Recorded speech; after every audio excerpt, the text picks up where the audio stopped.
Bunaqa obzorni har doim ham ko'ravermaysizlar. Qarshilarda $65,000 pul sarflangan gaz 2401 mashinasi. Ko'ramiz.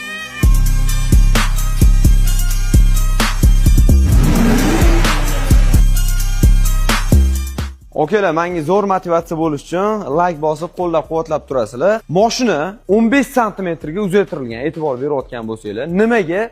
Chunki bu mashina Lexus GS 350 ga polniy shassisi yig'ilgan. Ya'ni bilasizlar, Lexus uzunroq bo'ladi, polniy motor, ходовой, polniy mana ham shassilarigacha, ramalarigacha Lexus qo'yganligi uchun 15 sm ga uzaytirilgan. Xullas, qo'pol qilib aytganda, Lexusga bo'lgan kuzovi o'tkazib qo'yilgan. E'tibor bergan bo'lsanglar, bu mashinani ikkita nomeri bor ekan. Oldiga 3 ta Z 4 ta 7, orqaga bo'lsa 3 ta 7 gaz nomeri taqib qo'yilgan. Qirg'izistonda shunaqa yursa bo'lagan. Oldi nomeri $12,000 ga olingan, orqa nomeri bo'lsa $1,000 ga olingan ekan. Qaranglar, bu mashina o'zi Namanganlik akalarimizniki, lekin bu mashina 1977-yil dodalarga, ya'ni Namanganda yashaydigan akalarimizning opa dodalariga SSR paytidagi Qirg'iziston prezidenti hadya qilgan ekan.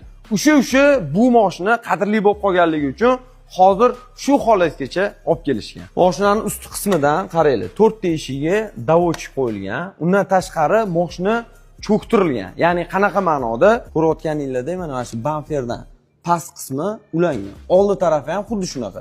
Undan tashqari 4 ta krilo faqat mana shu joyini o'zi arka qilib chiqarilgan, balon kriloga tegib qolmasligi uchun. 2018-yilda ishlab chiqarilgan Lexus GS 350 ni motori turibdi. Qaranglar, mana shu oldi taraf boru, polniy mana mo'rda qismi. Oldi, mana amortizator turadigan joylari, polniy shassilari, oldi muskatlari hammasi Lexus GS 350 niki. Motori как положено o'zini qandoq zavodskoy joyda turadigan bo'lsa, xuddi shunaqa joyga zavodskoy qilib joylashtirilgan. Konditsioner, gidravlika, hamma narsasi zavodskoyda, hattoki tormozli sistemalari oldi va orqa vidushli qilib, ya'ni 4 ta balon tortadigan qilib zavodskoyda ishlangan. Mashina oxirida qayerda ishlanganini aytib o'taman. Okey, bagajga keladigan bo'lsa, bagaj alohida tema qilib qo'yishdi, qarang. Subwoofer qo'yilgan, polniy apparatura qo'yilgan, usilitel, protsessorlar, bu tarafda to'g'ishib beradiganlar. Mana bu tarafda yana 4 ta kolonkaga alohida usilitel, subwooferga alohida usilitel. E'tibor berishingiz mumkin, podium qilib yasalgan, hammasi italyanskiy, original alkantaradan qoplangan.